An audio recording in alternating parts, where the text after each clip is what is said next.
Yes, people, welcome back to the channel. Hope everybody is well. Yeti is frozen on my screen. He's sort of. We're trying something a little bit different, right? We're trying something a little bit different.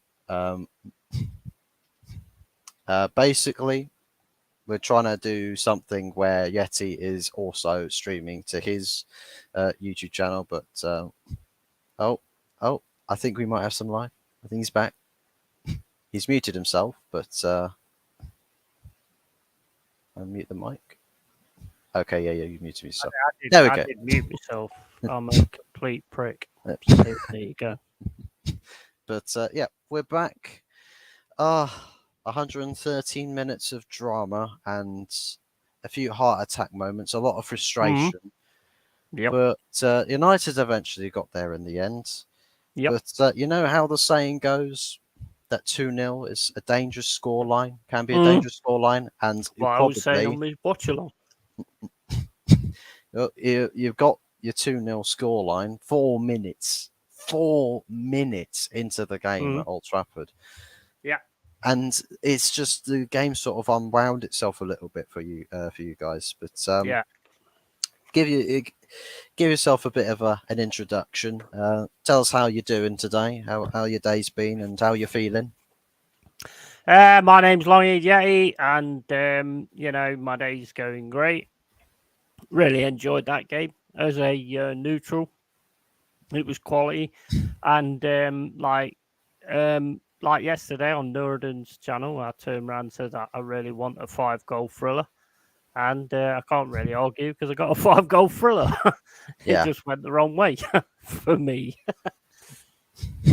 Yeah, and I'll tell you what, there's West Ham have actually scored a goal against Brighton, by the way, but that game is it started off the way it did, and straight away, I think everybody in the United fan base, was like, "Oh no, oh no!" You think Wolverhampton Wanderers, not a good game, not a good performance, lucky to get a win. I think Tottenham Hotspur, even Stevens first half, second half just wiped off the pitch, deservedly lost that game. We then go to this game, and 4 minutes you're 2-0 down, and it's just like, here we go again. And you're thinking the worst at that point. You are thinking the worst, but to be fair, right, credit to the players where it is due. Yeah. They got a responding goal very quick soon after. I think it's the 17th minute that we've got Ericsson on the score sheet, and it was Rashford off the left that created that. You know, took on his man, took it to the byline, pacey cross right across the face of goal, and Ericsson matching the run. Fantastic goal back, and just like that, you actually what happens is you actually feel a little bit alive. Yeah. Oh, that's really sweet. By the way, Mama Flossie, you've just commented in Yeti's stream, Mama and Flossie. I can see your comment in my StreamYard, so I can actually bring your comment from Yeti's stream up. Awesome. Super cool. We're all about it, you see. We're going to have AI robots soon. So literally, you can be in any stream. You could literally be watching this from Yeti's channel, because this same stream is live on his channel. Make sure you are subscribing there and liking that stream as well as here. But you can engage with both streams. We can engage with both streams at the same time, which is super, super cool. But yeah, big ups to you, Mama Flossie. Hope you are well. Big ups. But yeah, we basically the first goal is definitely the time. It did what we needed it to do, and it came at the ideal time, the exact time that we wanted it to come. And do you know what? It was a relief to see that goal go in, and it was just like, right, now we've got to push on from this. Right, we've planted the foot. Now let's take the next step, and now let's get back into it. Obviously, nothing else really happened for the rest of that half. I guess what we did was sort of stop you from getting into our box as easily as you were doing at the start of the game, trying to stomp out as much of your momentum as possible to slow you guys down. And I think you had You had to at the end of the day, and then we just sat back. Yeah. I think the worst thing we did really was sat back at 2-0. I think if we'd have actually took the game to you, it would have become like a counter-attacking game from you guys.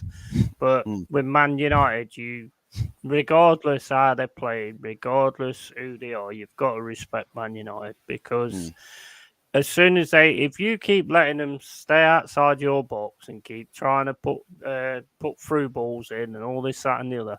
Yes, in the first half we were stopping most of them and we was getting something going, but what we was doing with the ball after that was just lumping it up the field, and that was never going to work.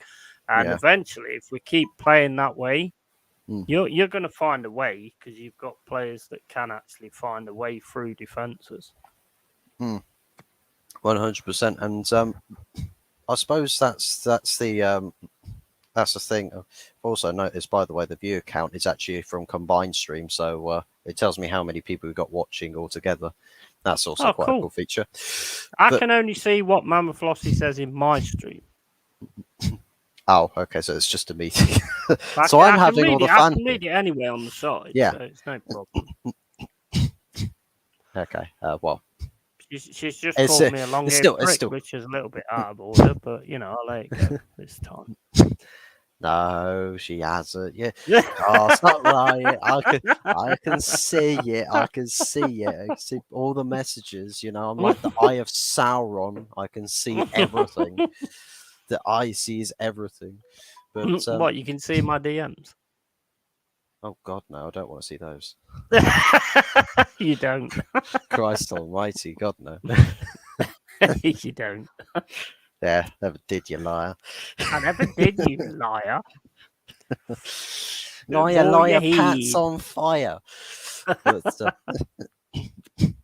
But yeah, I'll tell you what. That once that goal goes in, I suppose it's like you should have responded to us scoring that response goal, right?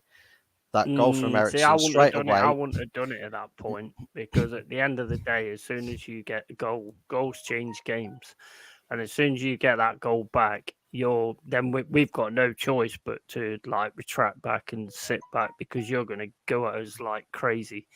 I think we should have done it when we was 2-0 up. I think we should have really sort of gone for it then, personally, instead of just going flat back 11, because you're going to get through eventually. I mean, I know you said on your stream that Anthony didn't play very well. I thought that was one of the best games I've seen him play for you for a while. He was threading balls through, and it was working. And we kept letting him on his left foot as well, which to me is just, it's suicide, mate. It's suicide. Well, to be honest, I don't think, say, Anthony had a bad game. I said if there was a substitution at half time that needed to be made, That's maybe right. look at Anthony coming off to put Sancho on. And to be fair, Sancho did come on for Martial, but even then, with Sancho coming on, the momentum sort of swayed in that game a bit more into our favour. We pushed on and started to create a little bit more, started to get more involved in the game. Yeah, I think I just took it when you said replace Anthony. I think I just took it in the way that you thought that he'd not played well, or he'd had a bad game, or you know what I mean? So I think I took it that way. Probably trying to sort of read between the lines, or try and take a statement with a pinch of salt or something. But yeah, exactly. At the end of the day, that's it, isn't it? I think as far as performances go, in terms of who played well and who didn't play well, I thought that the difficult thing is probably the worst, say, performer on the pitch, or maybe the top three worst performers out of everybody on the pitch for United was probably Martial. Wasn't involved in any aspect of the game, but sometimes I probably think that's not really all his fault, because the way we played doesn't really suit strikers. It's kind of like what we call a graveyard shift. So there's probably an element of that for Martial. I think Diogo Dalot had quite a sloppy game. There's quite a few times where he wasn't really involved with things. When he was involved, perhaps he wasn't making the right decisions, or his execution in possession, out of possession, probably wasn't great. I think just I think what he was more being was just another body in the way in defence and just holding shape for the back line. And I Yeah. suppose it sort of I don't was think okay. Ericsson was all that, to be honest. I thought he was, he put in a few good passes at times, but I I think didn't think I he was think all that. yeah, I think with Ericsson his performance perhaps wasn't very special, to say the least. Probably not special, but compared to the way we played with the ball versus when we played with the ball with Mason Mount, we controlled possession. We looked like the game was much more slowed down in our control. You know, it just felt like we were a bit more comfortable when we have the ball. Whereas with Mason Mount, we lose the ball quite cheaply. The turnovers of possession is quite quick, quite common. And usually it leaves our midfield in all sorts of disarray and way more open. I mean, don't get us wrong, like the midfield again was open today. It was very, very much open and very much exploitable. But it wasn't like it was that as big of a problem as it's been the last two games because we weren't turning over the ball so quickly. Yeah, We were limiting the amount of times that Nottingham Forest can break on us. We're limiting the amount of time that Forest get the space or wide open spaces. And I think that's a positive to take away from the game. And it's quite clear that what Ericsson offers this team in contrast to having someone like Mason Mount. And I think Bruno Fernandes, a goal and an assist, had a bit of a creative outlet, hasn't got Mason Mount in the same spaces as him, can move around the pitch a bit, go into certain different I think he areas. looked a lot better without Mason Mount. I mean, I Yeah. say that about Ericsson, but he still seemed to be there, and he still seemed to be sort of like doing certain things in the game that made a difference. I mean, the one I would say that I was expecting to be a bit more of a pressure on us was Rashford. And I think basically he just didn't really do it. I mean, he got the awesome cross. I mean, that was from a Bruno Fernandes shot because he kept shooting from outside the box. And I was saying on my watch along, you've got to stop him doing that because that's what he does. That's his daily bread. And I he was did saying the that, opposite. and then Turner actually sort of pushes it to the side. Rashford gets on it, puts in that great cross, and Ericsson scores. So I mean, I suppose I've just gave Ericsson a bit of a bad thing there because he weren't. He was there for the goal at the end of the day, and he did his bit in the midfield. So That's the funny thing. I was actually saying the opposite with Bruno shooting from bloody miles out every time. I was just like, Bruno, as much as you want Hollywood stuff, right? We're losing 2-1. We're not 2-3-0 up here. Usually you test your luck with crazy shots like that when you've got a bit of a lead.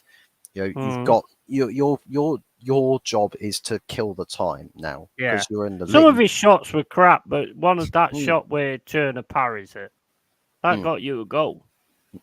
So I mean, you've got to respect it in that respect because at the end of the day, if he hadn't have took that shot, then Turner don't parry it and it don't put you back into the game.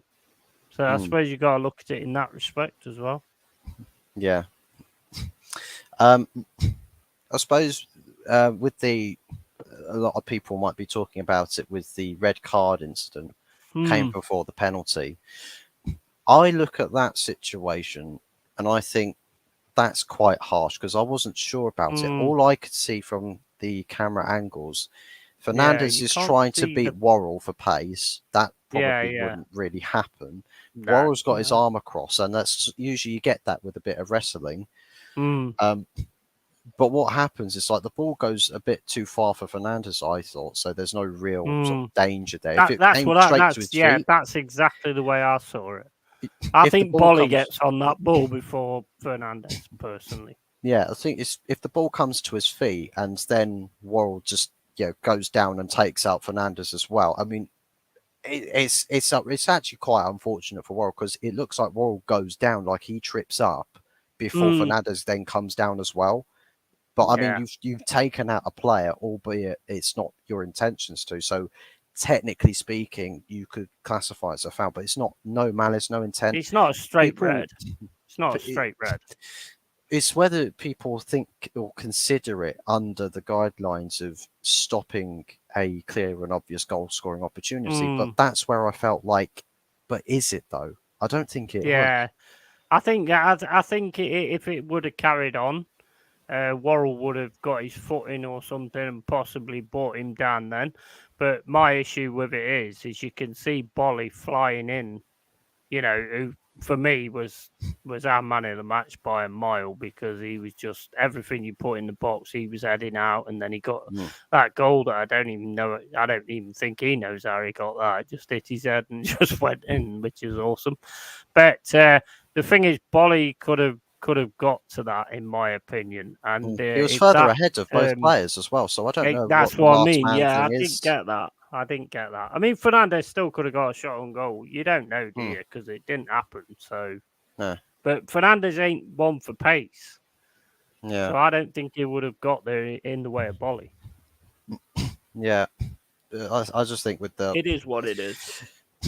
I don't know if you'd consider it being the case that... I think it was 2-2 at the time, which, by the way, the second goal, I mean, great thinking from the set piece there. Oh, it was brilliant. It's like, rather than doing the typical play it into the box, play it behind where everyone is, and that player then plays it in. And it was actually a big long-range 1-2, because Fernandez plays it over to Rashford. Rashford waits and waits and waits, and everyone's like, why is he waiting? Fernandez just runs from the free kick spot to the far post, and then Rashford just dinks it in. That was masterclass. I'm sorry, I'm just going to say it. That was absolute masterclass. You pass it to Varane, was it? I don't know who it was. I think it was Rashford. Varane came off at half time. Yeah. Yeah. So you pass it to Rashford.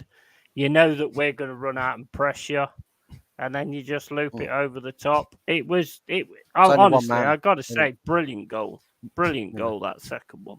Only one Forest player actually followed that ball. We switched off. We switched off. We just went into the pressing thing, and we switched off. And at the end of the day, you saw that opportunity. You saw that, so the players are thinking. They're concentrating on what they're doing. Otherwise, you don't make a move like that. Brilliant. Yeah. And the one with Fernandez, where he got the free kick outside the box, I was like, this is definitely going in. Fernandez is just going to smack it into the top corner. The idea that he did was awesome, but Dalot just wasn't on the same page. He wasn't on the same page. It's like he wasn't in the same postcode. The guy was actually watching Fernandez as well. Like, his head was turned that direction, and it's like he still reacted late. Why are you not prepared to move when you see Fernandez is swinging his leg? Oh, yeah, he smacks that. It's like he's almost daydreaming. It's like, oh, I can't wait to score this goal. I can't wait to score this goal. Yeah. And he's like, he's watching it. It's like, I just need to wait for Fernandez to kick the ball. He's kicked the ball to me. That was terrible. Oh, wait, shit, I've got to go get the ball now. And it's like... Yeah, if that was Rashford instead of Dalot, then that was it. Yeah. And I think that's another nice free kick, though. Another really clever it's like free kick. Trying different things, and that's what I think. That's what I like about Bruno. Is that from dead ball set pieces, the guy he likes to use his brain a bit. He likes to get the team and be like try and create something that's trying something new.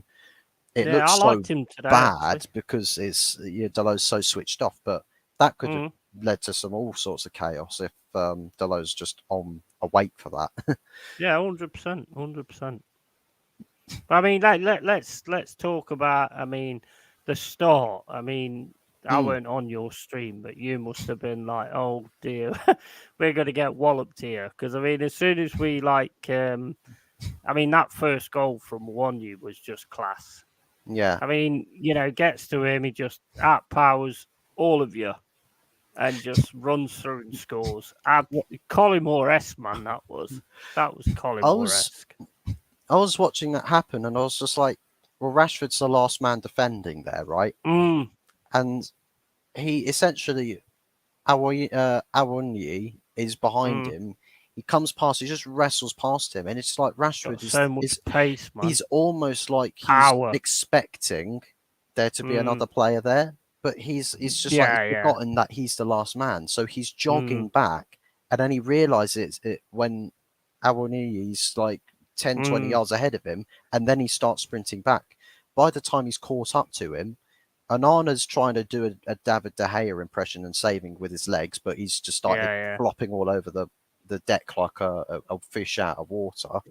And Rashford actually, when Awoniyi is going to swipe for the ball, Rashford actually puts the ball right into his path, even more so. So he's actually popped his left foot across the swinging leg, and it's ended up resulting in that goal. But the fact that Rashford is just not awake for it, Catch you later, Mama Flossie. And that's the thing. Is yeah, big ups to you, Mama Flossie. Thanks for tuning in. Hounds of hell. I think it, like say that game against Arsenal at the Emirates at the start of the season. It's like that. It was very much the same kind of thing. I think if Brennan Johnson puts that goal away, Arsenal starts to take us serious. Yeah. And I think that's exactly what happened in this game. As soon as we did that, it was like Man United, you guys were like, oh my days, we're going to have to take this one serious now. And then the corner was like just, it's a fluke basically. You just put the ball over, nobody's anywhere near Bolly, and it basically just hit his head. It didn't, he didn't try and edit or anything. It just hit his head and it went in. Maybe you should think about that a little bit more because maybe that works a lot better. But at that point, in my opinion, we should go for the throat then, because we've silenced the Old Trafford crowd. And at that point, you go for the throat. Even if you lose, I think what we did after that was like commit suicide, just to drop back and just let Man United keep passing. And so you allowed the game to come to you. Yeah, exactly. Yeah, and like you've said with Bruno Fernandes, he does think about. He's very intelligent in that respect, and he does think about these little things he can do.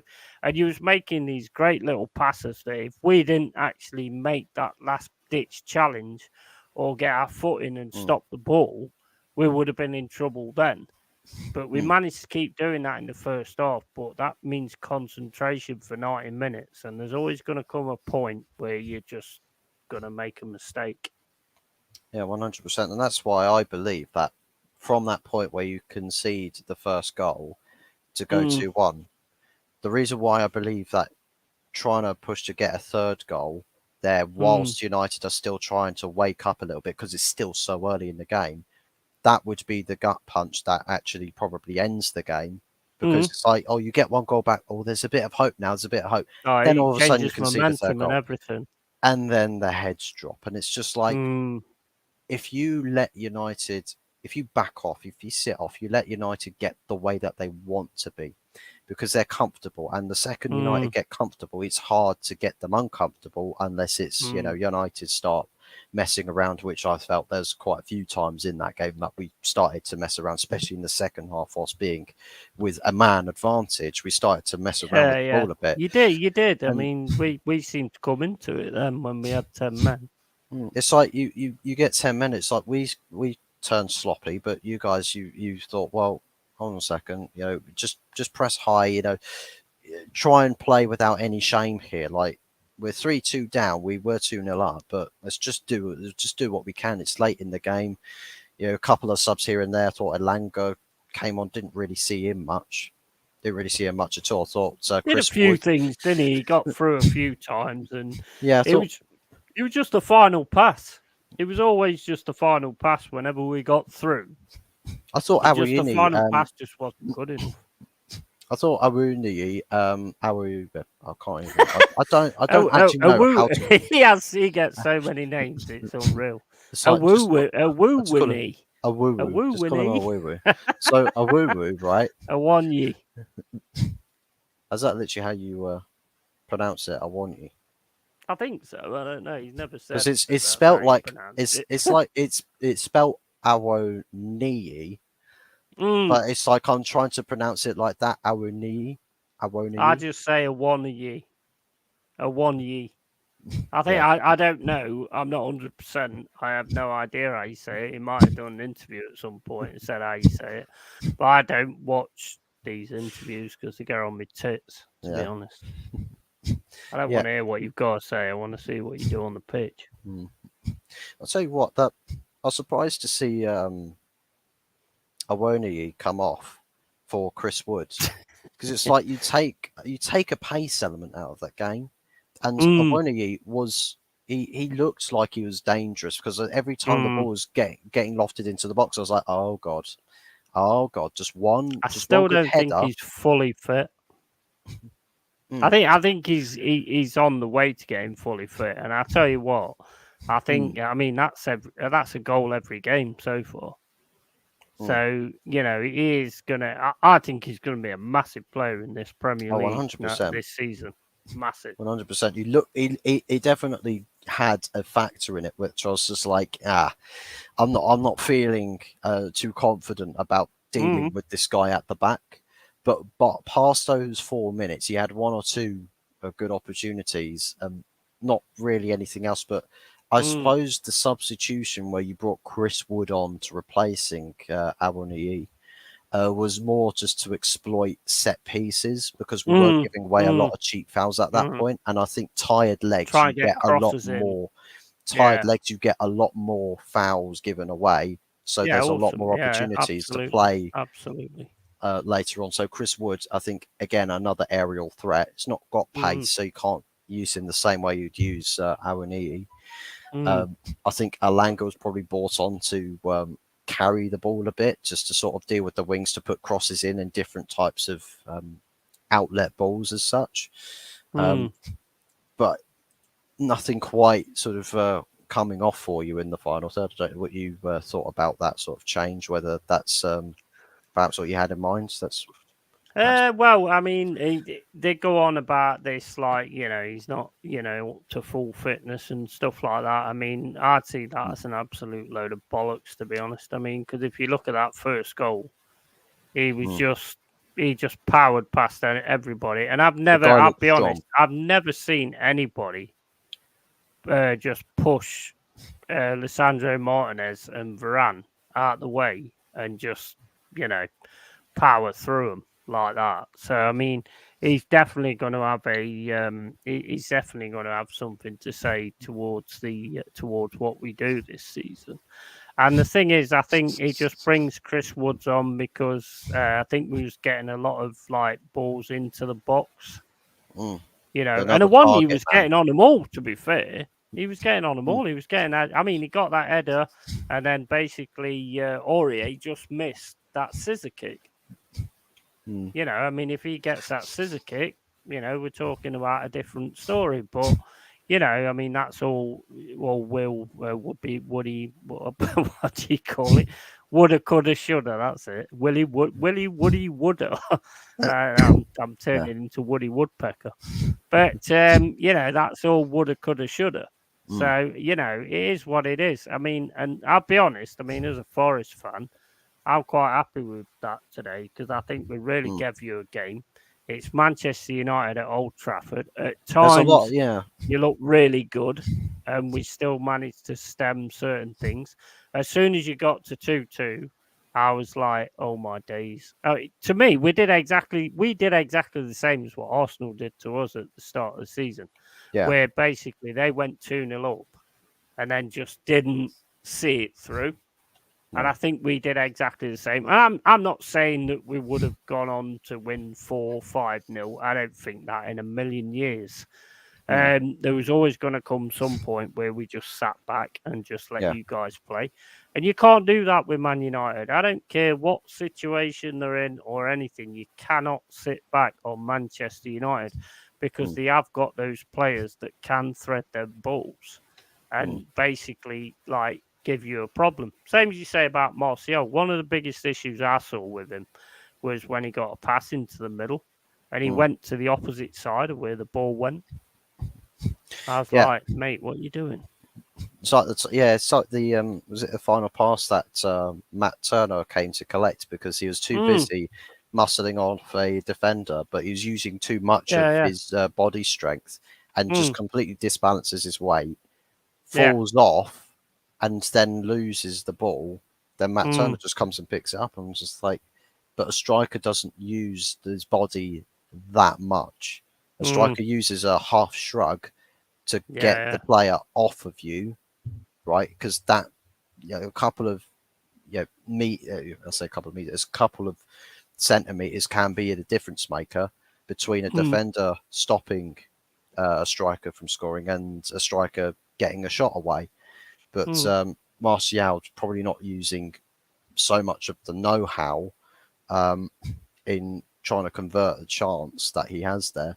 And I think it's not so much a similar story in various other aspects, but a couple of other opportunities that we've had in that game where we're so close to scoring that, it's so frustrating that we didn't convert the chances. Like first half, Casemiro, we were 2-1 down. Casemiro had a header where the ball beats the goalkeeper, beats the centre backs. Casemiro's on his own. He loses his man. He is literally a couple of yards away from the goal line. All he has to do is just do that. The ball's in. 2-2 right there. Yeah. But he gets the heading wrong. He does that. And because the ball was quite wet at that point because it was tipping it down, the ball just slides off his head and just goes straight back out for a goal kick. And it's like he's got that. Maybe he's not fully judged or anticipated that the ball was going to be wet or spinning at all, so it's probably slipped off his head, and he probably realised it afterwards. Just like, if I'd just done a straightforward header, or if he turns his body slightly. So if he turns his body slightly and faces more towards the goal and just pushes it in that way, then it could be a different story. But it's I think Bruno Fernandes had a couple of chances. Ignore that Instagram message. I've just put it in your group instead of the actual group. Said I'm on with Bot Fuzz match reaction and put it in your fucking Instagram. Prat. Right, I'm just gonna have to nip to the toilet, mate. But the thing is, one thing I will say as well. I mean, and you got to have seen this as well. Yeah. If we could have got our passes right at certain times, because we made some crazy passes. I mean, when he was trying to get to a Wonyi and he passes it to the left-hand side, why don't you just go for the right? Because if he goes to the left, he's got to take on Varane and outpower him and stuff like that. And he can do that. But if you'd have gone to the right, he gets a shot. So it's just I think a lot of our passing was terrible, man. How can we not pass to each other? I mean, there's quite a few instances where we're more of the same. I think maybe there's a little bit of two ways about it, where it's a bit of execution of the pass, but the decision making on the pass as to which pass it is you're making at that time. I felt like Bruno had a very obvious pass to make, where he's got a man running far side, not really got any pressure on him, and there's quite a big open channel to play that diagonal into, and I think that was Rashford one-on-one with the goalkeeper, essentially, because it was Rashford who was running in behind at that point. It might have been someone else, but then there was Sancho ahead of him, and Fernandes decided to play the more straight pass, direct pass. But Sancho then's got to change his direction to receive it, whereas if you're doing the diagonal, Rashford runs into the ball rather than having to change direction. I felt like that could have been a good opportunity to work from that point. But I've got to go for a pee, mate. I'll be back in a sec. No worries.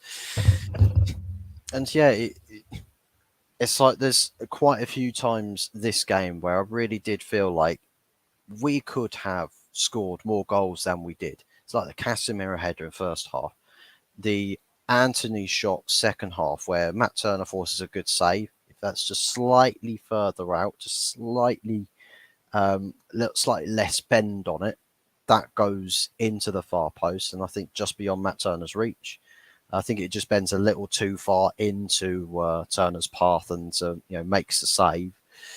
Fernandes a couple times, I think quite unlucky. I think he got a touch onto the ball when Antony went to the byline again and actually used his weak foot to play quite a high-paced ball right through into the danger area. And I think it probably came so quick that Fernandes doesn't actually get the ideal sort of contact on the ball and ends up scuffing the shot slightly rather than angling it or just redirecting the ball into the goal area.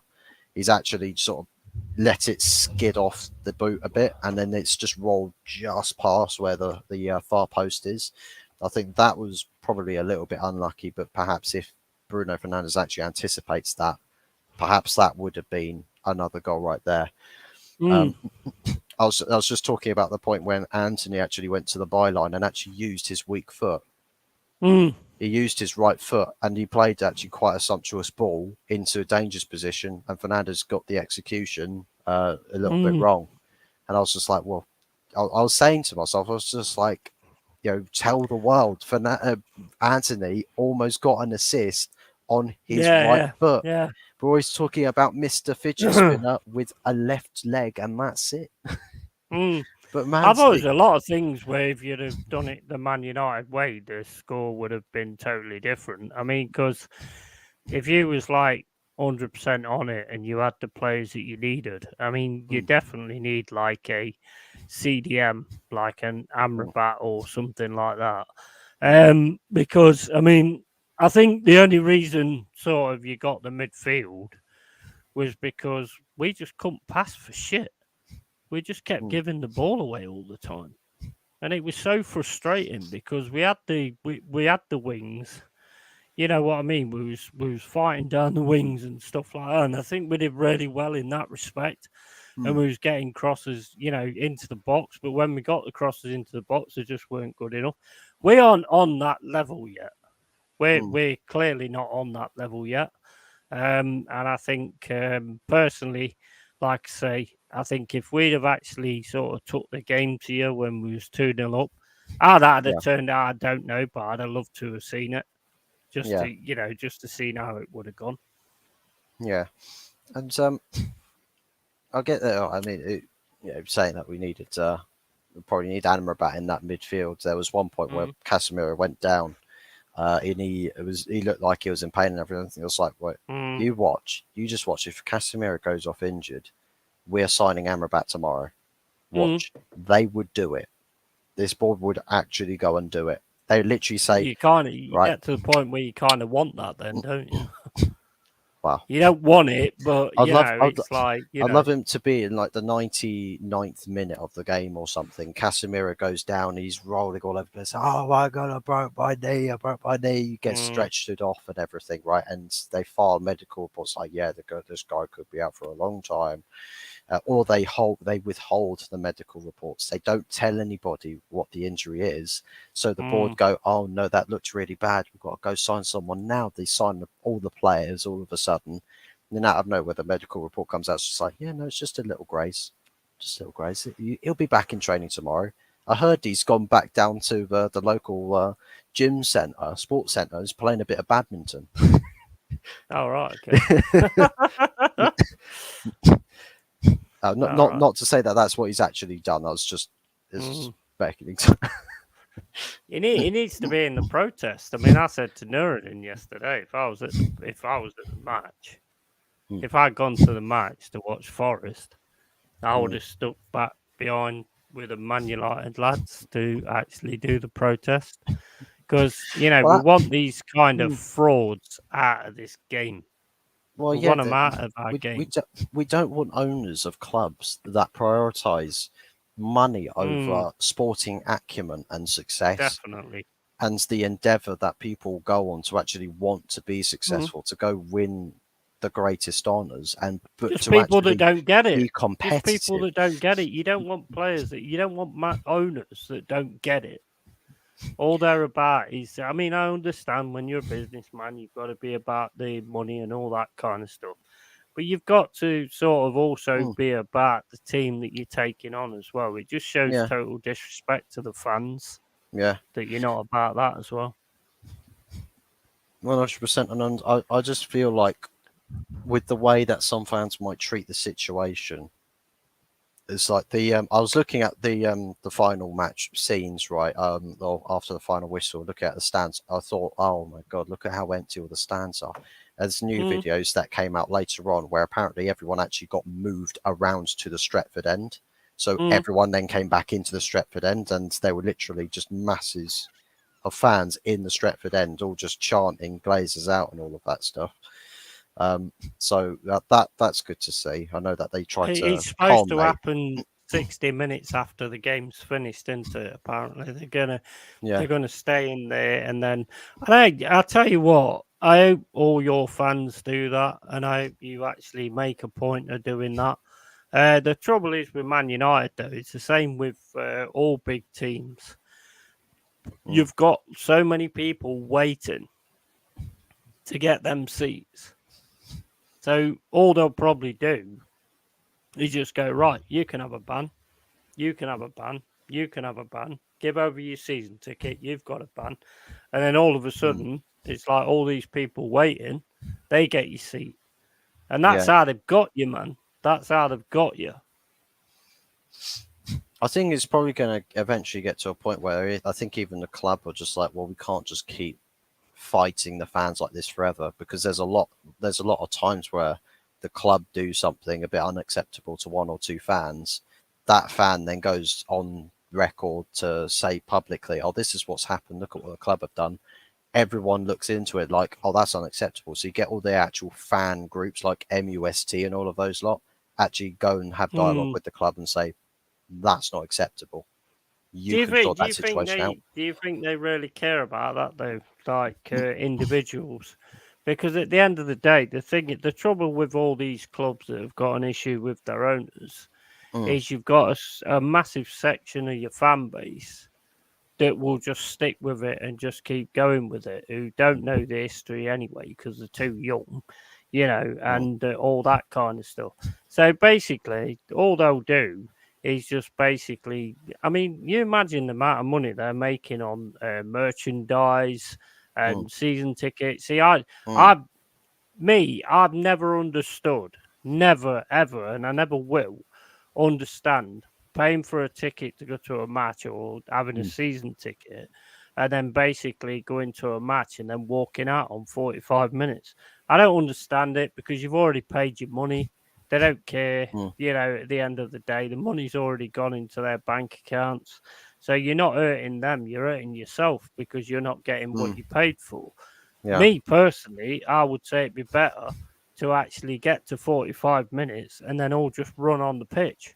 Yeah. And just take over the pitch and stop the game. Stop the game. That'll hurt them more because then Sky's not gonna pay up because the game's been stopped and everything. So they're gonna be like, oh, we're not gonna go to Man United anymore. Well, mate, Sky wouldn't pay up anyway because they don't televise 3 o'clock kickoffs. They've already robbed. Yeah, they've robbed everybody. They've robbed everybody to watch the Tottenham Bournemouth game and the Brighton West Ham game, and that's it. What's big that? T, man. Arsenal play. Big up Big T. Booed. Exclusively commented from Longhaired Yeti's chat, by the way, and brought up on the Outpost chat as well. Big up, my dude. But it's like, so you've got Arsenal, Fulham, that looks like a cracking game. 3 o'clock kickoffs, missed it in this country. I don't get it. I don't get why they do that. I think it's going to be, I think BT Sports are going to take over it. I think it's an old big plan where Sky never done it, so they could give it to somebody else. Because 3 o'clock on a Saturday is football fans' heaven. It's always been football fans' heaven. So why they don't actually take that into account, I don't know. It's like they proclaim Super Sunday, but they do 2 games. But what about Super Saturday? You can have 3 games of your choice. It's always been about 3 o'clock on a Saturday. What about a little hub TV show thing for an exclusive channel for the Premier League, where there's a red button because you paid a subscription to Sky, have a little red button thing where you can actually then go into the 3 o'clock kickoffs and see which game it is that you would like to watch that's going on at 3 o'clock. You're trying to get a sponsorship off Sky. Cha-ching, that you'll get more money to doing that. I think Hot Fuzz is trying to get a sponsorship off Sky. He's trying to give them ideas. But I don't understand why they've never cottoned on to that anyway. Because if you talk to any football fan, they will turn around and say, the one thing I look forward to all week is 3 o'clock on a Saturday. Always been a thing in England. Always. Yeah. I mean, it's like we get reduced to watching it on other means, which, by the way, my source of being sport, it's constantly buffering and all of that annoying I'm about stuff. done with that, mate. I'm about done with that. I don't think I'll be bothering with it next season because halfway through the game, I don't know if you got it, but halfway through the game, it came up with this like Chinese warning or something. It was just as we scored the second goal. The screen just changed to like a warning or something, but it was in Chinese, and I can't read fucking Chinese. I can't I read think it's English half the I time. think K plus Sport is Korean. Korean. So it just gave a warning or whatever, and I couldn't get back on the game. I was pissed with that. It's probably someone's just crossed the demilitarized zone from North Korea, so they're probably like, watch out for him. Could be Fat Kim again. Title people have problems, win, lose, or draw. It is what it is. The biggest problem is, Big T, is you've got so many YouTube channels, big YouTube channels, that just sell out. They just sell out to these owners and they get on the pay packet and all this, that, and the other. So they're always there, like AFTV. Yeah, exactly. They're always there, bigging up the club and all this, that, and the other. And you've got all these young fans that all of a sudden get into it, and they just go with the biggest channel. And and I think that's a massive problem with football nowadays. Massive. We've got one ourselves, FFTV. I mean, at the end of the day, I mean, like I say, I mean, if I go on to a different channel, like I went on to Norden's the other day, he's like, "Oh, I ain't seen no forest channels or anything like that." And the only reason I was on it was because you lost 2-0. And I wanted to see how everybody reacted and all that kind of stuff. And I just said something in the channel. And he said, "Oh, I want a Forest fan on for the preview and stuff like that." So I just took that opportunity because not a lot of Forest fans actually put themselves about like that. It's not about me mincing off other people's subs and shit. Well, I got 58 now, Oh, 59 actually. I think I got 59 today. So the thing for the end of the year is now 60. Because I ain't adding up too much, because then I'll get confused, and I don't want to get confused. You're catching up to me now. I am. You're not far off. I'm coming for you, brother. I'm coming for you. But this rendition of the Forest comeback. Yeah, Forest aren't coming back on the pitch; they're coming back off the pitch, though. Yeah. YouTube fan channels are some of the biggest fan base dividers there is. And do you know what the thing is, right? Is I think there's also an element of it where fans, as like groups of fans, will pick and choose who it is they want, and then they make matters worse by going around on the internet 100%, to different places 100%. and saying, "Oh well, you should be thinking like this, or you should be thinking like that, and your opinions are stupid, or you're this or that because you have an opinion." It's like, but you're not making the situation better, right? It's like the Glazer out protests.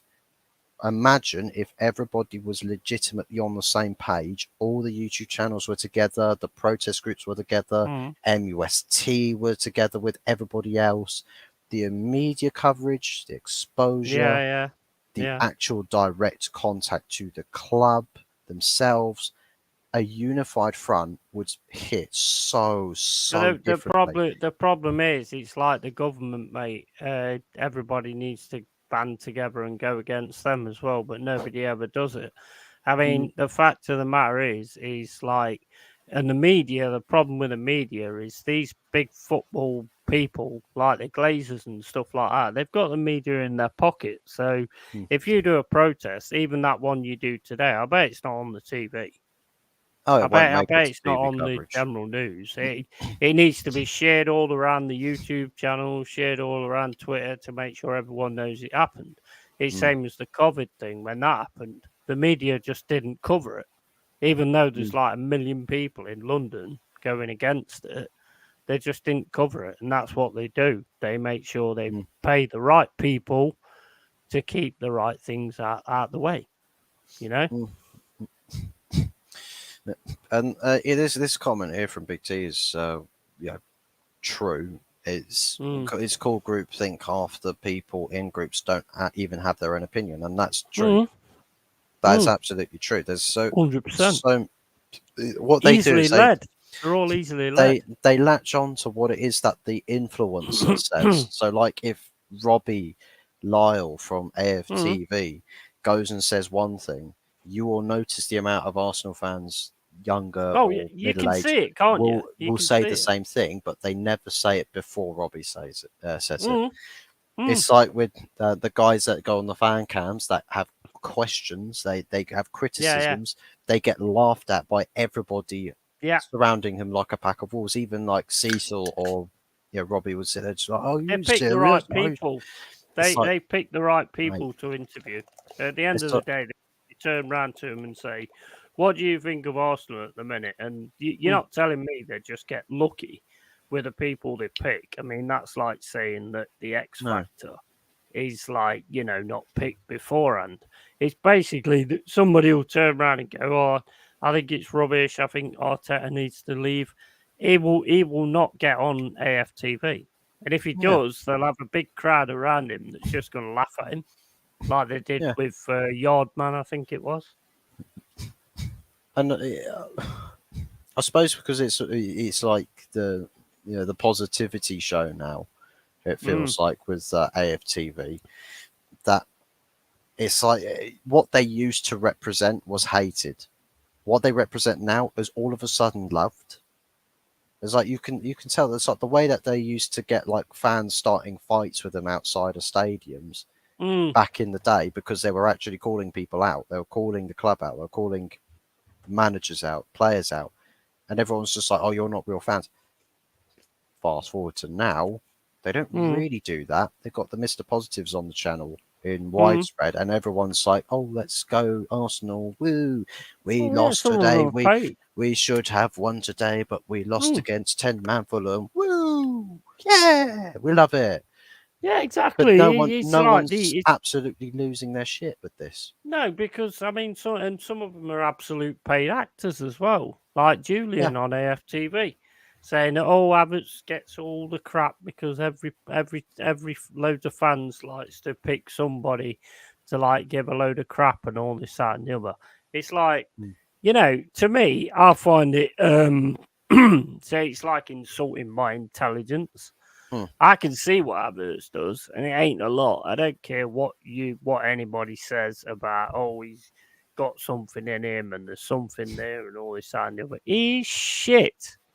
And the worse than him being shit is the fact that he doesn't care. You can see the way he just swans around the pitch and just doesn't care. You could see when there was trying to get his signature and all this, that, and the other. He just looked miserable as sin. It's absolutely ridiculous. this is Kai Havertz. Yeah, he just and let's face it, every team has a player that you're like, you don't really fit. Mine last season was Freuler. It just didn't work for me because I like players that get stuck in, like Yates. I mean, Yates was getting stuck in crazily on you lot today, and that's why I like him because he's one of these. And Roy Keane loves him. And to me, he does remind me a lot of Roy Keane, not with the skill base, No, but just with the absolute grit that yeah, he's got. Do you know yeah, what I mean? That he wants to fight for that shirt and he wants to make sure he keeps that shirt. And they're the yeah, kind of players 100%. you want. And I saw the same in Casemiro today. He wants to play for that shirt. Yeah, I thought Wan-Bissaka as well. Like, Mm-hmm. there's time in the first I half. thought Wan-Bissaka was excellent. Yeah, one time in the first half where I think a couple of players just let one of your guys just run quite freely. I think it was Morgan Gibbs White, and literally he then comes across last ditch tackle, stops the danger He looked really up completely, for it today, to and be honest. straight up on his feet, screaming at the people in front of him, it's just like get stuck in, like actually start caring. And I said that he actually at least Wan-Bissaka looks like he gives a toss. So he's actually putting in the effort and actually doing the dirty work necessary to beat whichever team it is they're playing against, and that's the problem. there's too many players and big teams that view smaller games as a reason to not put in 110% because it's like they feel like the game result will just come regardless of if they put in a 9 out of 10 or a 6 out of 10 or a 2 out of 10. Oh, it's just a smaller team. Oh, don't worry about it. We just do our thing and you'll be good.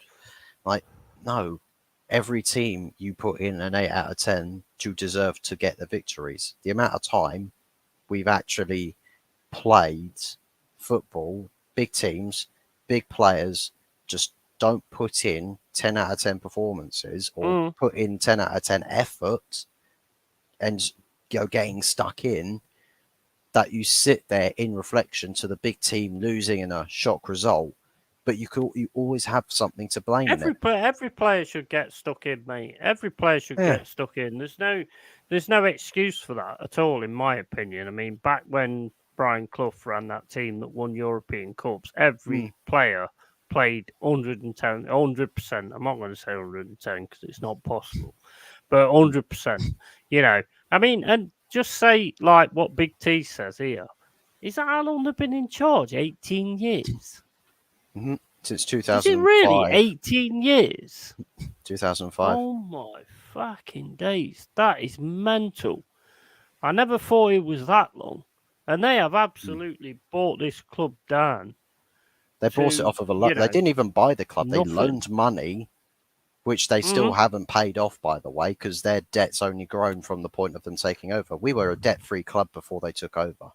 Debt-free. That is crazy. I didn't think it was 18 years. It just shows how quick years go. But I mean, yeah, well, when you think about how many managers you've had, I mean, come on. I mean, you've had managers that are major managers like Mourinho, you know, and Van Gaal as well. Yeah. And they just haven't been backed.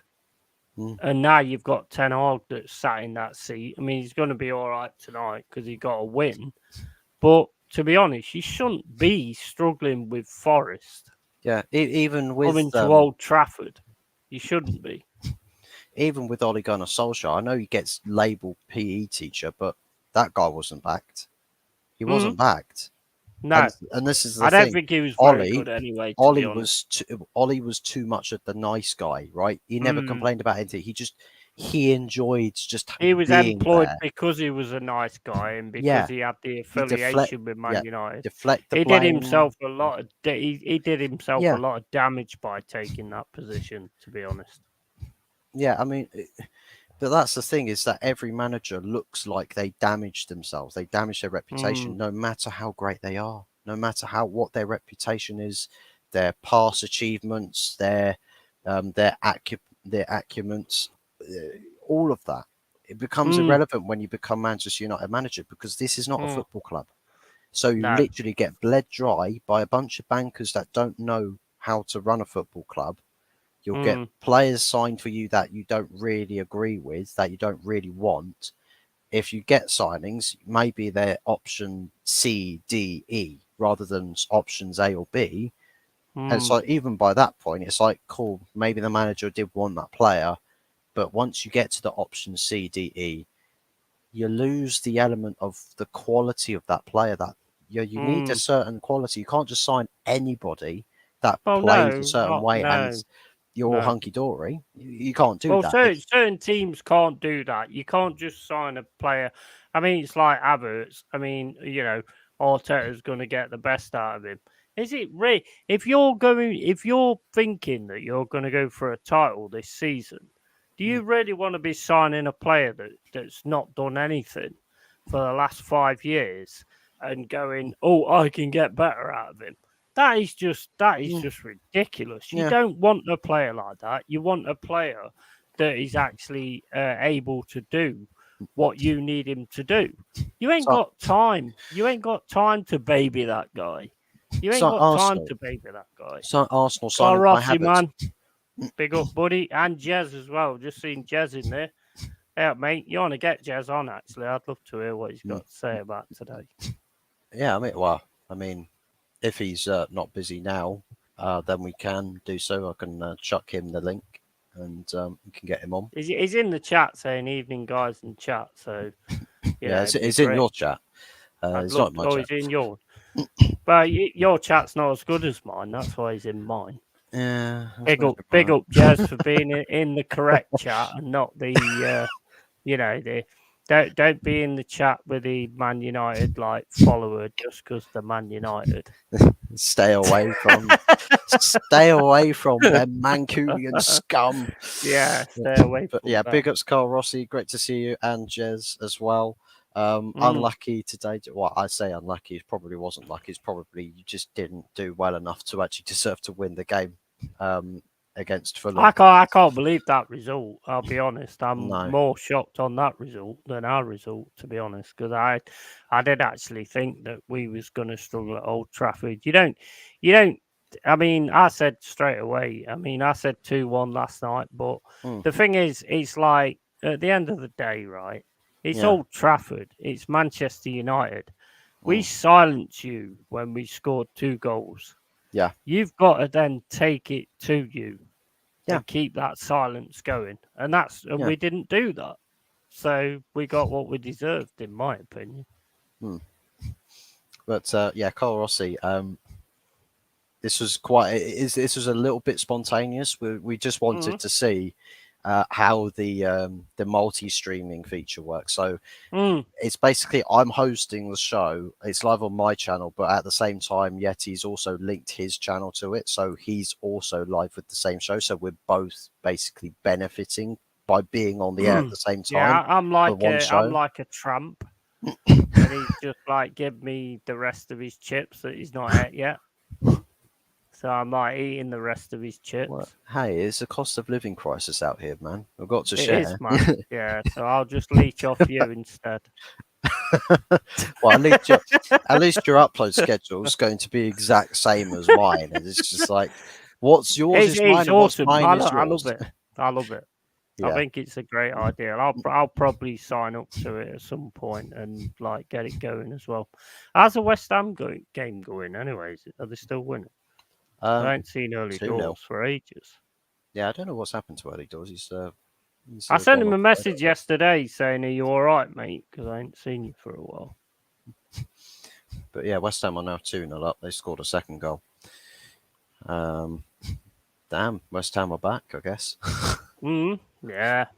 I mean, this is Brighton away from home as well, by the way. Like Amex is no easy feat to go to. I guarantee we'll go there. We'll get that. No. Jared Bowen got that second goal, assisted by Ben Rama. Arteta and his signings has improved Arsenal from where they was. Has Ten Hag improved us really? Mourinho finished second with worse players. Even Ollie's first season was decent. Like Ollie's first season was decent. What was crazy to me was that the interim phase of that, when he got given the job, it's like he's doing so well on an interim basis. And the funny thing is I think Ed Woodward released a statement at the time saying, well, we're just going to be careful with this. We're not going to jump the gun. PSG happened where we literally beat PSG with a bunch of kids, and Neymar was sat on the sidelines just like, how has this happened? And I mean, he gets the job pretty much the next day, and it's just like, why though? You go against your word and it comes back to bite you. I don't think it's on Ten Hag, to be honest. I think it's on the fact that he's not getting the team that he wants. No, I would never put the blame on Ten Hag, to be fair. I just don't think he's getting backed to get the team that he needs. I mean, he's got a proven formula for Ajax, so yeah, he ain't able to use that proven formula because I mean, me personally, right? I think Big T said this last night. I put Martinez in the midfield as your CDM because he can play there, and then I'd 100% sign another defender that can play alongside Varane. Because I don't think you're going to get as much going at your defence with Martinez in the midfield as a CDM. So I think that would work perfectly. Yeah, definitely, 100%. There is plenty of Arsenal players Arteta has not got the best out of. I'll tell you what, the signings that Arteta made for last season worked okay. They did okay. You know, they improved the team to being a competitive, good football playing side. This summer, I feel like he's signed a player that he's trying too hard to accommodate, and doing so is actually putting Arsenal backwards. It's taking Arsenal backwards because you're changing the working formulas to try and fit something else into your team, into your picture, and you're losing the edge that did so well for you last season, and we're seeing it now. I mean, cool, you won 2 games and now you've drawn your first game.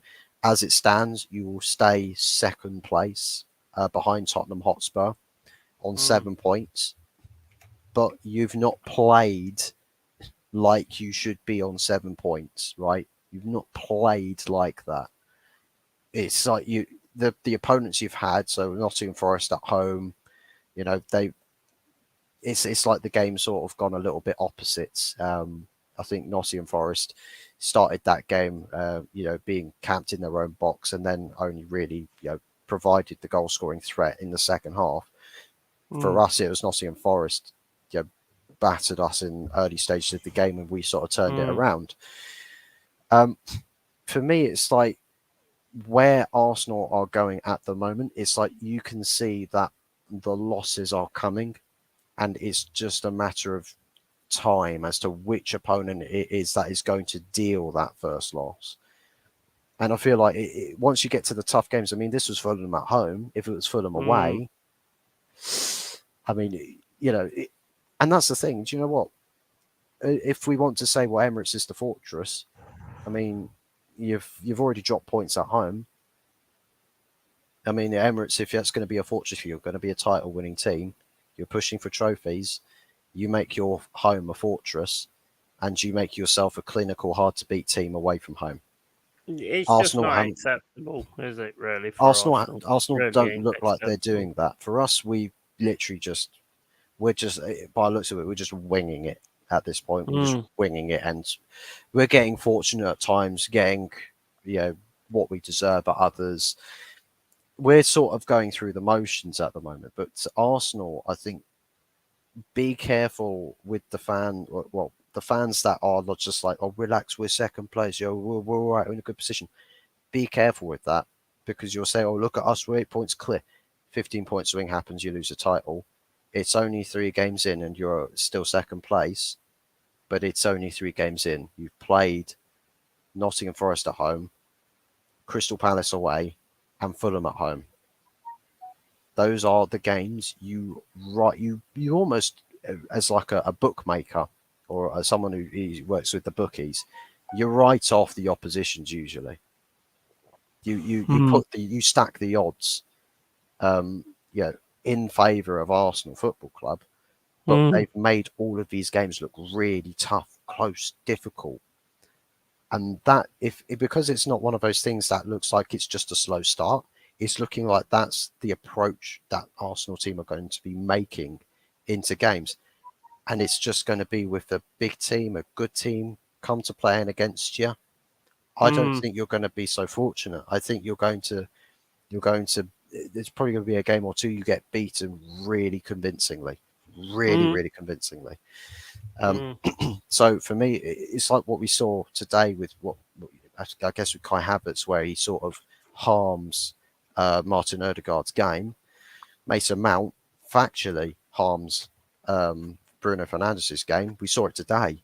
Bruno Fernandes actually got a goal and assist. I know the goal's from the penalty spot, but he looked like he had a lot more freedom and he was creating. He looked like he was creating. He was using his ingenuity. He hasn't got another player that plays the same position as him. He was getting a lot of good spaces. Yeah, and once you get the space, your game becomes easier. Your link-ups become clearer. How you approach the game, what your passes are like your final delivery, your final ball, the final third cleans itself up a bit. They're seriously 3-0 up. There they are. Yeah, 3-0. Bloody hell. I mean, De Zerbi out. De Zerbi out. Hipsters Yes, manager. come on, man. I've sent you the stream link, mate. I want to hear what you've got to say. I know you've got like a reaction with Lee Gunner, so you probably won't come on. I'm looking forward to watching them, actually. Yeah, I'd like to see what people are saying from the Arsenal fan base. It's just, you know what? He's disgusting in a respect. I mean, you've got like the Newcastle Liverpool game tomorrow. I mean, who is going to challenge City? Because I mean, I don't see anybody in the realms of challenging City, to be honest, at the minute. The only one I see in the realms of challenging City is Newcastle. I mean, they lost 1-0 at the Emirates. That's nothing to be worried about. You don't have to win the title by beating Man City every time. You have to win the title by beating other teams. And to like draw to Fulham at the Emirates is crazy. That is absolutely crazy. He ain't the man, and he's got to go. That Arteta dude's got to go. Yeah. It can be the best looking Spaniard, you know, but just put him in a bullfighting ring, and that'll sort that out. Not that I don't condone bullfighting. I think it's shite, but it's their thing, and that's it.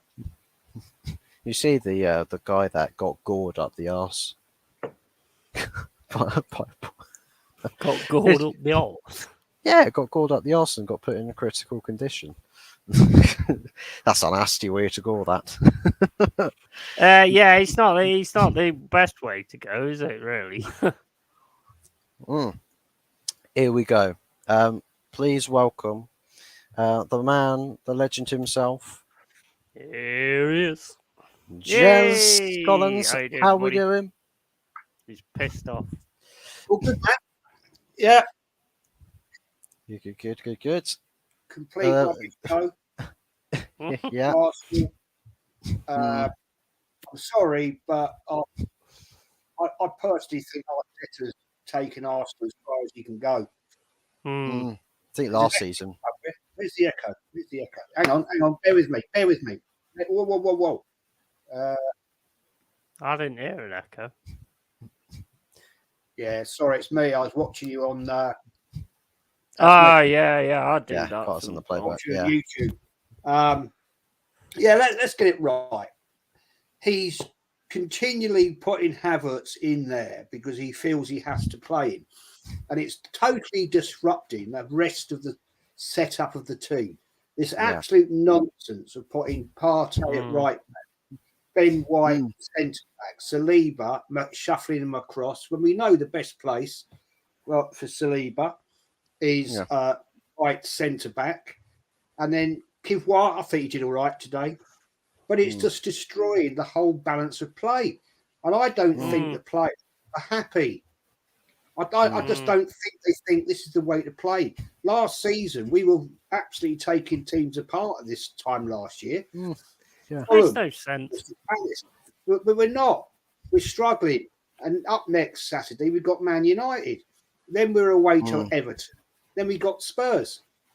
I honestly feel that those are 3 games that we could lose. And we can't afford to do that. If we start doing that again, that's the challenge is gone. Seriously.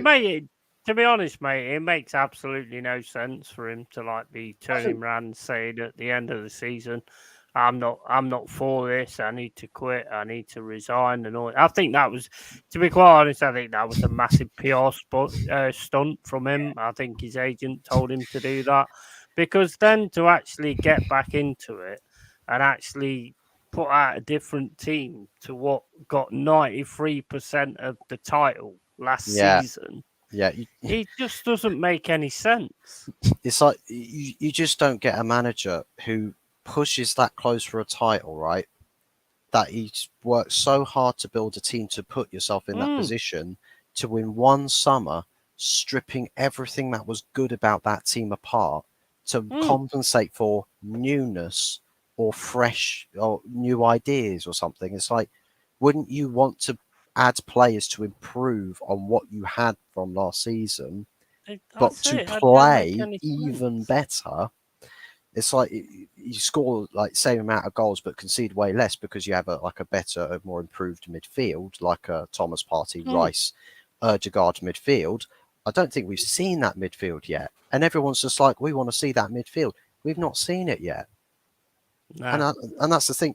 He's changed the formation as well. It's ridiculous. The formation worked ridiculous. last season. It worked last season. Everyone can see that. But why can't Arteta? He had something good. Why? But the thing is, it was working until the fact they met City, and you don't win the title by just losing to City twice. You can still win the title. Yeah. And then they all of a sudden drop the ball. I don't understand I really don't understand what that guy is doing, and I don't think he understands what he's doing. He's trying to be the clever man, and it's not working. It clearly is not working. No. Football is a simple game. Once you found the balance, last season he found the balance. Yeah. The whole philosophy of the team has changed since Kai Havertz has come in. Yeah.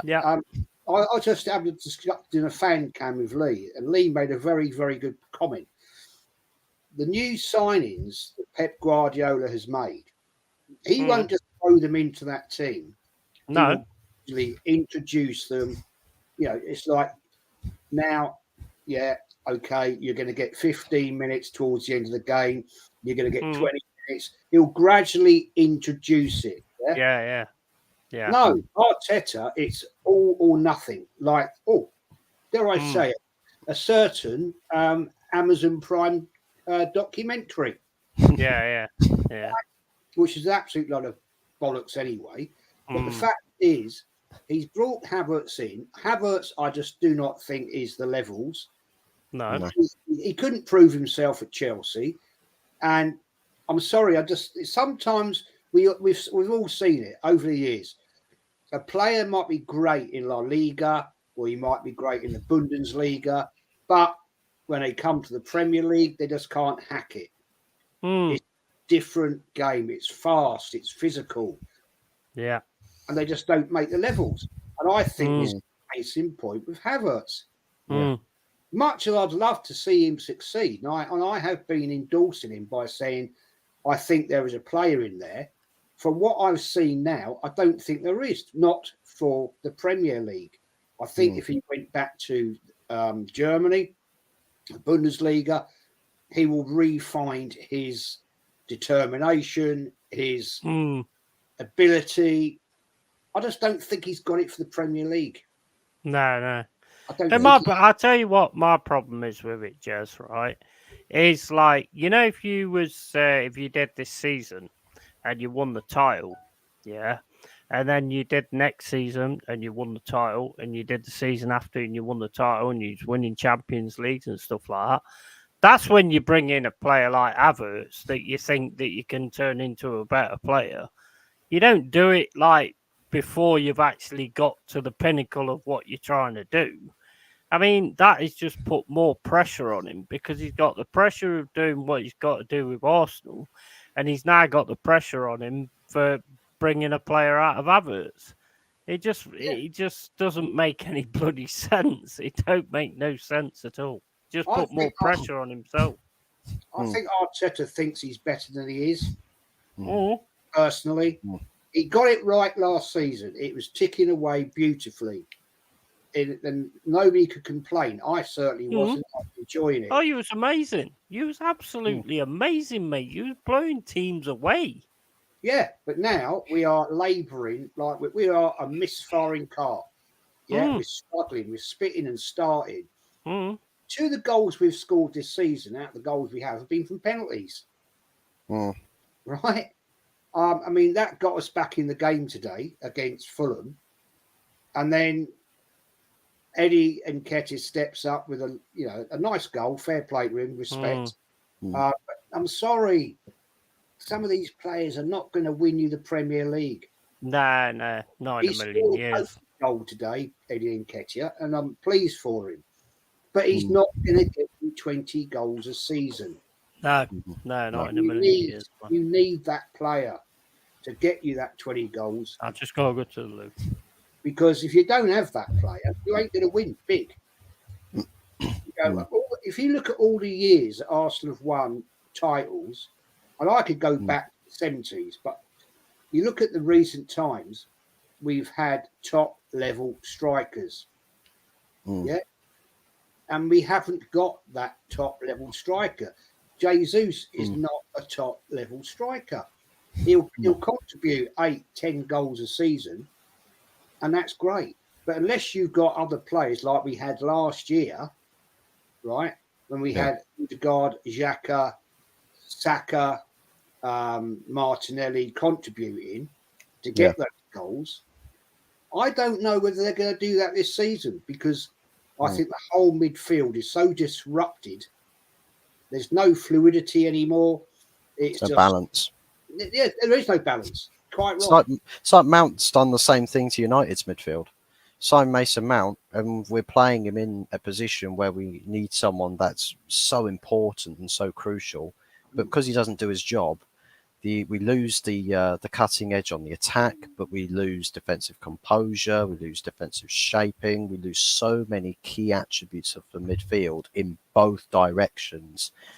Just one player is enough to take a script of a game, rip it all up and throw it away.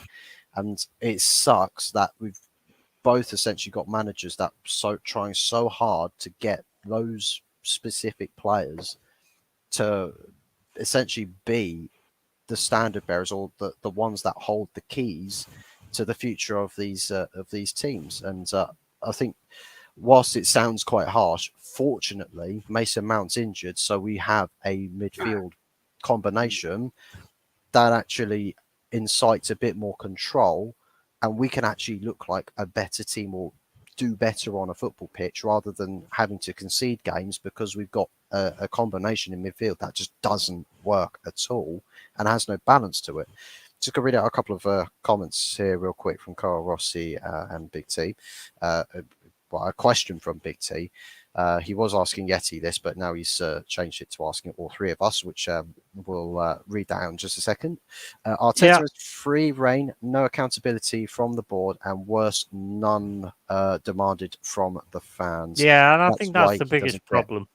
And gets away with this BS. I'm going to say something now, right? And I'm going to be honest about this, right? Mm-hmm. I think you would have been better off, obviously, losing to us, which obviously does me favours, but I'm not saying it for that reason. But you would have been better off losing to us and losing to Palace. And get rid of this fucking fraud. Yeah, I agree with you. I agree. I'll tell you what, I've got big fears come this weekend. You've got Man United coming visiting. We know it's always a war with Man United. It has been for most of all the time I've been watching Arsenal. It's always been a battle. And we always know that Man United get it up for Arsenal, home and away. And if Arteta goes out with this absolute nonsensical setup, right, we'll lose. And then we were away to Everton. Then we got Spurs. Then we got Man City. Those are all games that are banana skins. I mean, if he plays this formation against Manchester City, dear God, what will the score be? He's the luckiest prick, though, isn't he? Like getting the win against us, getting that win against Crystal Palace, then getting the draw today. He's the luckiest prick on the planet. It does feel like he's getting away with a bit of bloody murder. Gorsi says here that I laugh when fans say, if we sack Arteta, who can we get? We have spent almost $1 billion in 4 years. How then can we not spend big and tempt a Simeone? That also ties into I'll tie this question into the end of Carl Rossi's point there. Who should replace Arteta to all three of you? Who would be the man to come into replacing him to take this team forwards?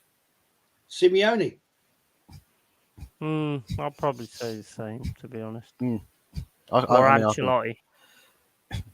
I think Ancelotti's going off to Brazil, so that'll be a bit tough to get him if he's already got his plans in motion. Unless you are the core disruptor. I'll tell you what. I'll say. What was that guy's name? Who was in the comedy for the England matches? Is it Fred Bassett? James Corden. Oh, no. Is it Fred Bassett or something? No, Fred Bassett's the dog, isn't it? Yeah. Oh, you mean James Corden? I know James Corden's done the stupid skits with the England national team. He's the guy in the royal family, wasn't he? That's it. Yeah. I can't remember. Mike Bassett. That's it. Mike Bassett. I can't think his real name, but yeah.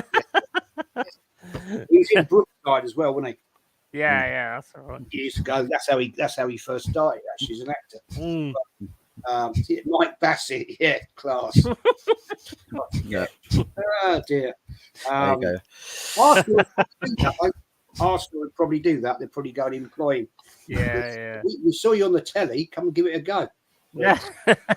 Jesus Christ. Or Ted Lasso. Oh, God. I'll tell you what. If Xavi gets sacked, then let's get him. I tell you what, Lee won't be impressed with that. If you get Xavi, he will not. He'll be like, oh my God, this is Arteta 2.0. For God's sake, like the meltdown will be insane. I don't think there's anything that can be called Arteta 2.0. The guy's an absolute fraud. He's an absolute prick. Yeah. You know, if you can't put players in the right place, you know, what are you doing, man? Well, I mean, like, I go back to Pep, right? You've got the Havertz thing where Havertz comes in. You've got to shoehorn him into the team. Did Pep do that when he signed Calvin Phillips? Nope. For a lot of money? No, Calvin Phillips just came another He bench. tried him once, said, no, he don't work, so he's not playing. The thing is also, I said this, and I've got a lot of funny negativity. If Mo Salah goes off to Saudi Arabia, I reckon Klopp will walk. I would take Klopp. Yeah. Oh, 100%. 100%. I think you've got quite an ideal team in terms of the players that Klopp you have. Would be amazing for you guys. That Klopp could actually work so well. Yeah, I think Klopp. There's quite a few players in the Arsenal team that I think would complement the sort of football Klopp would want to play. 100%. Definitely. Obviously, says every league title that I remember had always a true leader, a proper striker, and players who express their talent. Arteta suffocates personalities, leaders, and talents all in one. Comment for Jez here. Vino watch what we are sipping this evening, Jez. I'm sipping my wedding wine. What we got here? Oh, it's a nice little Rioja, Spanish Rioja. Very nice. Oh, nice. Yeah. Spanish? What, the best looking Spaniard you know? The best looking Spanish bottle of Rioja you've ever. Do you reckon? What are these fans about? The thing is, I'm going to have to go in a minute, guys. I'm going to have to do player ratings. But thanks for having me on. Sorry about having to do player ratings, mate. I feel for you. Yeah, I feel for you having to do player ratings. It won't be very good, for sure. I will subject you a player rating for Kai Havertz. -10. Mason Mount-esque. I just refuse to give him a rating. I'll make you a prediction here, right? Once we get into the Champions League and the way it's going in the Premier League, the fans will come October, November, right? When we're losing, I mean, we're not doing well in the Champions League, because the draw is on the 31st of August, right? Then when the fans start walking out, that's when he'll be gone. That he'll either resign or he'll be sacked. Because at this point in time, there's no way he can contend with the fact he spent all this money, and sold players for literally nothing, terminated contracts, right? then he has to go, and that is my prediction. Because we can't sustain this. It's just ridiculous. No, go on. Anyway, guys, on that one, I've got to bounce and go and do that, which will be Jez, I'm going to Jez, after I've done this, I'm going to sort out the stream for Tuesday night, the ghost stream with me, you, and Mama Flossie. I'll sort that out as soon as I've finished with this, and I'll schedule it. So okay, I have got a show at 7 o'clock with Matt. Right. Matt Odom. Just to let you know that one. Well, I'll do it at 6. Yeah, cool. That's cool with me. Yeah, awesome. That's cool with me. Or you should do it at midnight when all the ghosts are out. Do it at 3 a.m. the devil's favourite hour, as it's called. Yeah, well, personally, what I'd like to do is I'd like to do a ghost stream, and then all of a sudden, like, die, like have an heart attack and die, and then actually be a ghost for the last half hour. That'd be great. No, I'm not doing that, man. I'm not. And by the way, I still haven't found that bloody spider. Have you still not found it? No, it's here somewhere. I haven't found mine either, but I think the cat's had it. I haven't seen it. I haven't found it dead, so the cats haven't had it. So it's still here somewhere. But I'll tell you what I'll do, Jez, because I've not found mine. So what I'll do is I'll go and get a knife from the kitchen. I'll cut my cat in half, and we'll see if it's in there. God. Yeah. Ah, dear God. All right, guys. Take care. Thank you very much for coming on. Later, man. Cheers for coming on. We'll check out your player ratings video later on as well. So I'll be watching. Yeah, 100%. All the League Gunner I'm stuff. definitely going to be watching that. Yeah. Big up to you. Big up. Send our regards to League Gunner as well. Big ups to him. Make sure you follow Arsenal history and more. Big ups to you and Kenny Ken as well. Big ups to Ola. Big ups to Matty as well. Yeah. Big ups to all of you. 100%. Take care, people. Later, mate. All the best. Take care. Buddy. Cheers, guys. See ya. Yeah, big ups, Jez. Really kind of him there to pop on for the stream, give us a little bit of a verdict into the Arsenal game there. But if you'd like to see more of that, then go do check out Arsenal history and more, as well as Gunner, because he will be featuring on there a couple of times this afternoon. Arteta would sign Lambert and Butler, possibly. Quite possibly. Arsenal since 1987. Big ups to you, mate. Everything about Arteta just represents losing fear, anxiety, distress, and frustration. 20 whole years without a single league title and have bottled 11 out of 14 trophies. Sack him. Do you know what? I think that's the thing. He looked like in the, in the All for Nothing documentary, he looked like he was acting for the cameras, right? It's like, oh, it's so emotional. It's just like, what are you trying to do here? Are you a football manager or are you an actor? It's like, do you reckon? I'll tell you what. You know what? You've just put me into something there. Do you reckon he's on to like a follow-up on Amazon where he actually gets fired? Do you reckon Lord Chipman's going to fire him? It wouldn't shock me. It wouldn't shock me. Our Arsenal made the bad decision and all that kind of. It wouldn't shock me in a million years if he hadn't been paid to actually. Because to be quite honest, he is committing Harry Carey. He just makes no sense. He is completely committing suicide.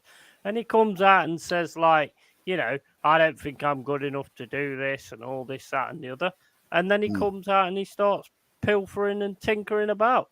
And then you've got like an Havertz. I mean, pretty much same as Man U, really, with a Mount. I mean, what is it? I mean, it just makes no sense, man. Makes no sense. Jez Mancini's available, and would you take him at Arsenal? Unfortunately, Jez is not here anymore, but I'll tell you what. Mancini got Man City their first title. Premier League title with Fergie around. Started the journey of the noisy neighbours. At Arsenal, it'd be better than Havertz. Can you imagine just Jez do like a roulette or a rainbow flick over bloody Aaron Wan-Bissaka next weekend, and then bending it like Messi into the top right hand corner or something? You know what? Watching today, I'm surprised that a lot of your Man United fans wanted rid of Wan-Bissaka. I think the guy just lost himself. He's a good player. Yeah, I think he just lost himself for a long time, but now he's really starting to sort of find himself now. I thought he was really good today. Yeah, I think that's something you can credit Ten Hag for, just sort of revitalising Wan-Bissaka's career, giving him a new role, a new essence of life. So cannot even wait for that. That's Carl Rossi talking about the ghost streams as well, and a midnight spooky stream. I want more people on who actually have ghost stories. I'd love to have more people on that've got ghost stories, because I'm gonna have myself, Mama Flossie, and then somebody who's saying their ghost stories, and then we're all gonna talk about it. So I'd love to have more people on who's actually got some ghost stories. Unfortunately, there's not many ghost stories that I've got to offer, other than seeing myself in the mirror at like midnight or something. Because I mean, that's fucking terrifying. I mean, I have to look at it every time we're on stream, so I mean, I can understand how bad that is. Sven, my 55-kilogram dog, is scared of spiders. The big lump. Yeah, that's crazy, man. It's like the cat. It's like the cats that you get. It's like when Jez said that he locked his 2 cats in the room with the spider. It's just like, I hope they kill it. To be honest, and both cats just went to sleep. Both cats just went in a corner and went to sleep. And Jez is like, "You bastard." Yeah, one job. One job. His name ain't Sven. Oh. That's he's 100%. Yeah, 100%. I could agree with that. I told all mine on the first one in the comments. Can't have ghost stories at 6 p.m. I suppose it doesn't have the same effect, does it?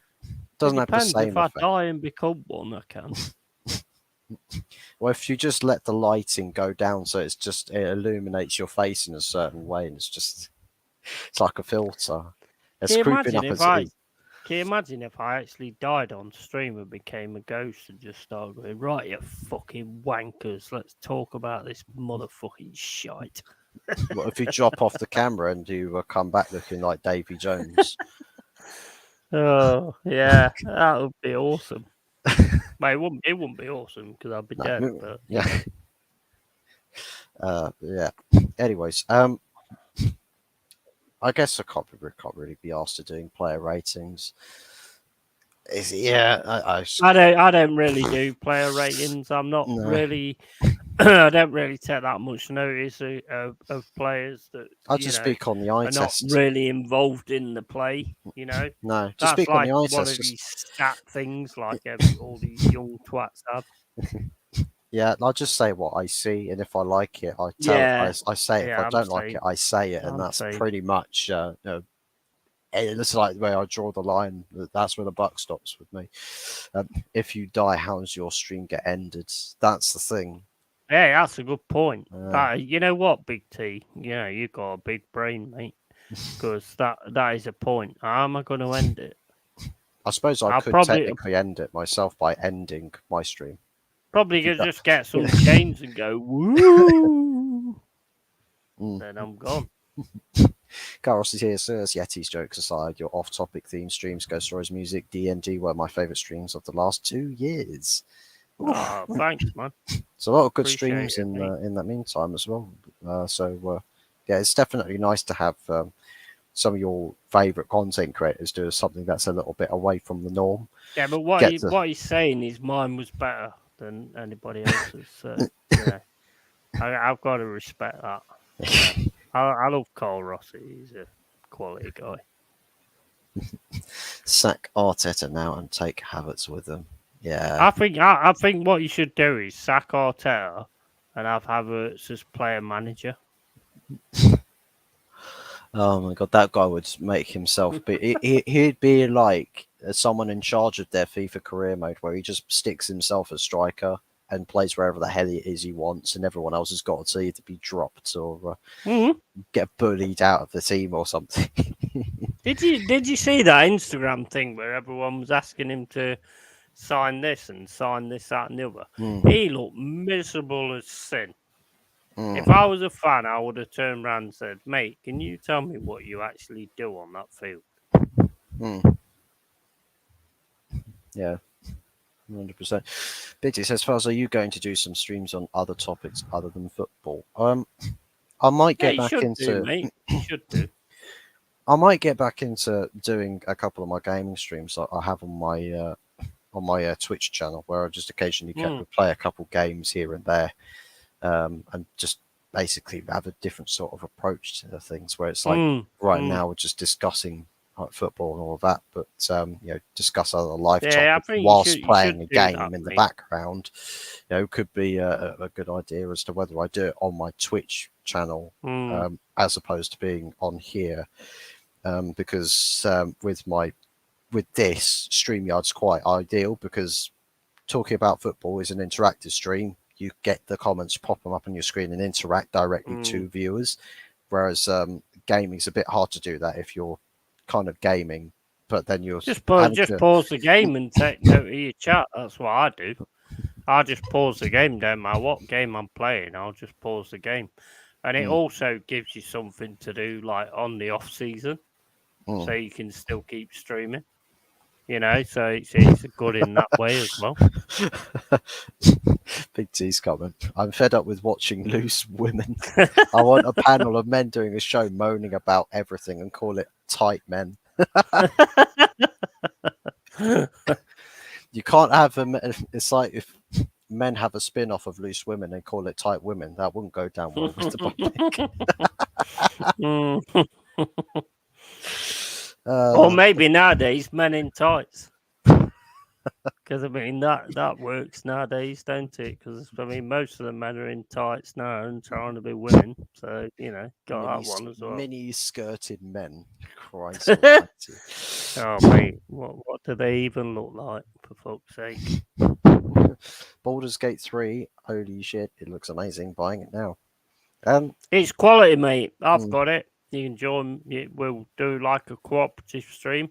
I've got it. Jez has got it. Jez went and bought it, so I've got it. And Jez has got it. So if you want to join that, that's going to be something I'm going to be starting at some point. And anybody can join it as well if you want to. Inverted man.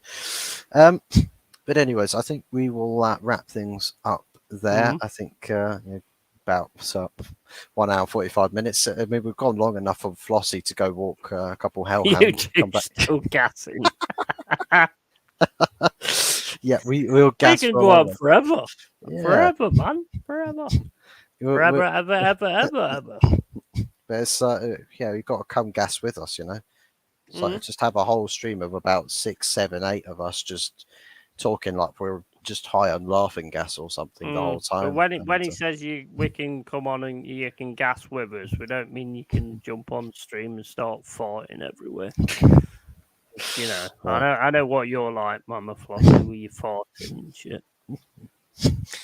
Keep it going. Unfortunately, there's a lot going on the YouTube sphere, and got things to do. I've probably got to go have myself some dinner quite soon. So I'm going to wrap things up there, people. Thank you very, very much for tuning in.